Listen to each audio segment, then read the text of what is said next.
Assalamualaikum grade 6. How are you all? My name is Rida Khalid and I welcome you back to another English lesson. Students, आज हम बात करने वाले हैं lesson number 10 के बारे में, जो कि है हमारे यूनिट 7 का, जिसका नाम था सर्चिंग। आज हम एक छोटे से टॉपिक के बारे में बात करने वाले हैं। बच्चों, ये वीडियो लेसन बहुत ही छोटा सा होगा। हम जल्दी से राइटिंग टास्क को कंप्लीट करेंगे और एंड करेंगे इस वीडियो लेसन को। तो आइए आज के काम को स्टार्ट करते हैं। सो ग्रेड 6 हम बात कर रहे हैं यूनिट 7 में सर्चिंग के बारे में, ढूंढने के बारे में, डिस्कवरीज कर रहे हैं, फाइंड आउट कर रहे हैं, सर्च कर रहे हैं। तो ये सारी जो मैंने वर्ब्स अभी बोली हैं, ये हम ऑलरेडी यूज कर चुके हैं हमारे मोस्ट ऑफ द लेसन्स के अंदर। ठीक हो गया। आज हम बात करने वाले हैं lesson number 10 which is from page 168 to 169। इन दो पेजेस के ऊपर आज का लेसन है। Okay, adding the un prefix to a verb. छोटा सा ग्रामर का ये जो पार्ट है यहाँ पे, जिसको आज हम स्टडी करने वाले हैं, वो है adding the un prefix to a verb. हम जानते हैं कि प्रीफिक्स एक ऐसे वर्ड को कहा जाता है which is added before a word।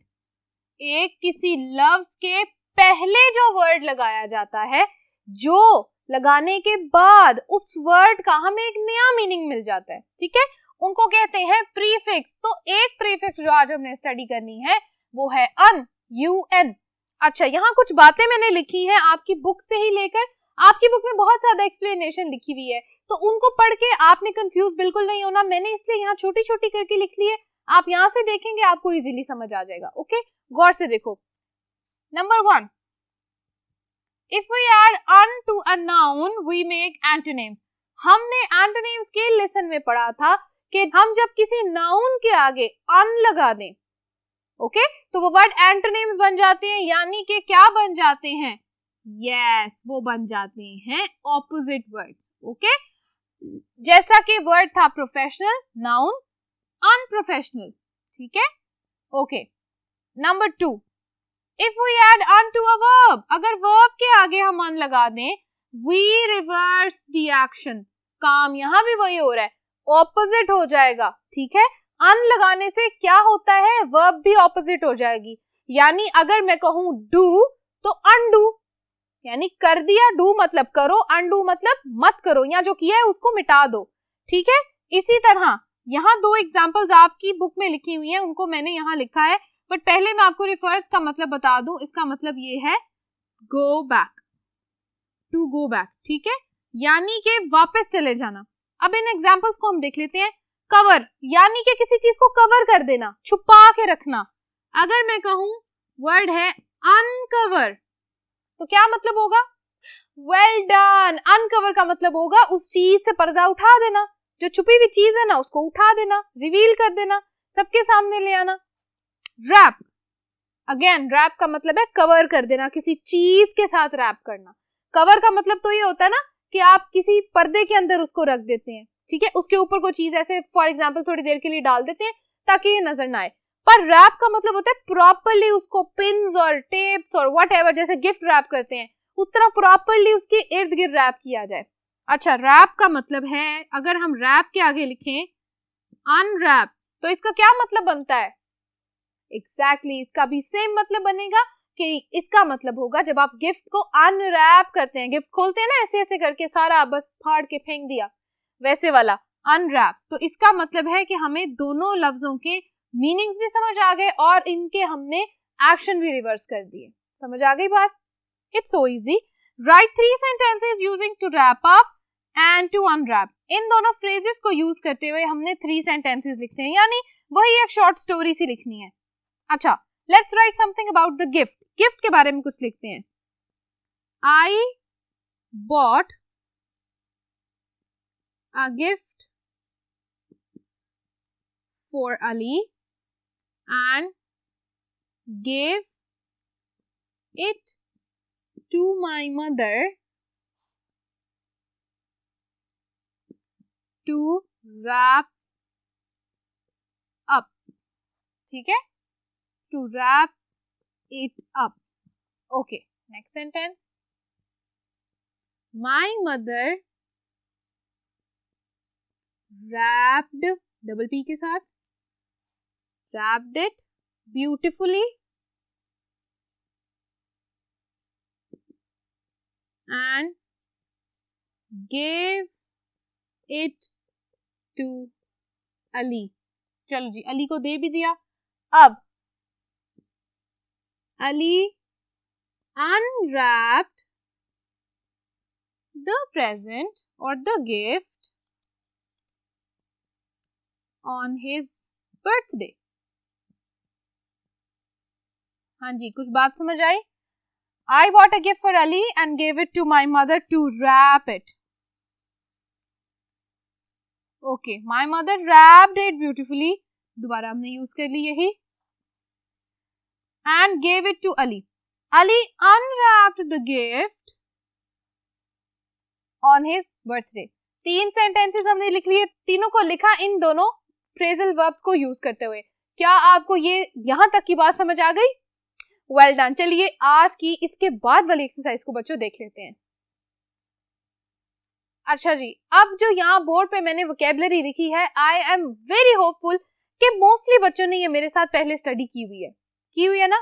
Very good. तो वर्ब है वो है टू डिस्कवर, या जिसको हम कहते हैं डिस्कवरी. डिस्कवरी जो है इसकी नाउन है.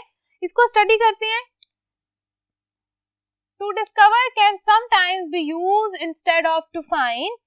डिस्कवर का जो वर्ड है, ये जो वर्ब है, ये टू फाइंड की जगह भी यूज हो सकती है कभी कभी, sometimes, not every time, but it has a particular meaning. लेकिन इसका एक बड़ा खास मीनिंग होता है. जब हम डिस्कवर की बात करते हैं तो इसका मतलब है किसी ऐसी चीज को ढूंढना जो दुनिया में आपसे पहले किसी ने नहीं ढूंढी, यानी आप पहले हैं उसको ढूंढने के लिए. अगर हम कहें कि mister Howard was the one who discovered the tomb of king Tutankhamun, which means कि ये बात बिल्कुल सही है, क्योंकि मिस्टर हावर्ड थे, वो कौन थे? मिस्टर हावर्ड थे वो पहले शख्स जिन्होंने उस टूम को डिस्कवर किया, फाइंड किया. लेकिन हम ये कह सकते हैं I was the one to find my pencil. मैंने अपनी पेंसिल को ढूंढी. पेंसिल तो आपने डिस्कवर नहीं की ना, पेंसिल के बारे में तो लोग पहले भी जानते थे. तो डिस्कवर की वर्ब हमें ये पता चला वहां यूज होगी जहां किसी ऐसी चीज को ढूंढा जाएगा जो आपसे पहले किसी ने नहीं ढूंढी. ये बात समझ आ गई सबको? Well done. अच्छा जी, नेक्स्ट पार्ट देख लेते हैं. The noun is discovery. इस वर्ब की जो नाउन है वो है डिस्कवरी, पता चल गया. The adjective undiscovered means not yet discovered, यानी हमने डिस्कवर के साथ अन की प्रीफिक्स जोड़ दी तो हमें ये पता चल गया कि अनडिस्कवर्ड की जो एडजेक्टिव बना है उसका मतलब है कि ऐसी चीज जिसको अभी तक ढूंढा नहीं गया, डिस्कवर नहीं किया गया. Write down 3 sentences using your own ideas for each of the following words. यहाँ पे डिस्कवर से रिलेटेड 4 वर्ड्स लिखे हैं. इनको हमने क्या करना है, इनको रीड करना है, इनके बारे में हमने सेंटेंसेस बनाने हैं. इजी सा काम है, चलो इस काम को स्टार्ट करते हैं. Discovery. Howard made a wonderful discovery. Howard ने एक खूबसूरत या एक वंडरफुल, एक शानदार डिस्कवरी की. Discoveries. I am a fond of knowing, और आप लिख सकते हैं reading facts about discoveries. यानी मुझे बहुत शौक है कि मैं नई नई इजादात के बारे में क्या करूं, पढ़ूं या जानूं. Discovered. Lord Carnarvon and Howard discovered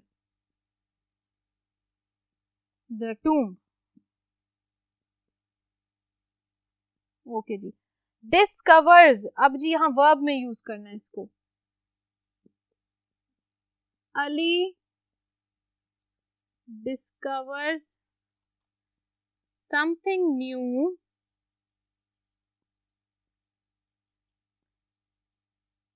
every time.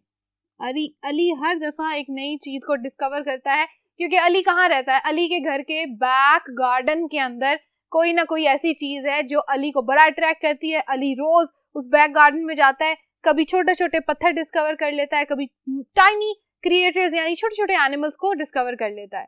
Students, ये था आज का छोटा सा एक लेसन। आई होप आपने मेरे साथ वोकैबुलरी को स्टडी भी किया, साथ दिए गए टास्क को और इन सेंटेंसेस को भी मेरे साथ कंप्लीट किया। Thank you so much for watching today's lesson. यहाँ तक हमारा यूनिट नंबर 7 होता है बिल्कुल कंप्लीट। हम इससे अगली वीडियो में मिलेंगे यूनिट नंबर 8 के साथ। Thank you so much for watching today's lesson. Stay tuned. Allah Hafiz.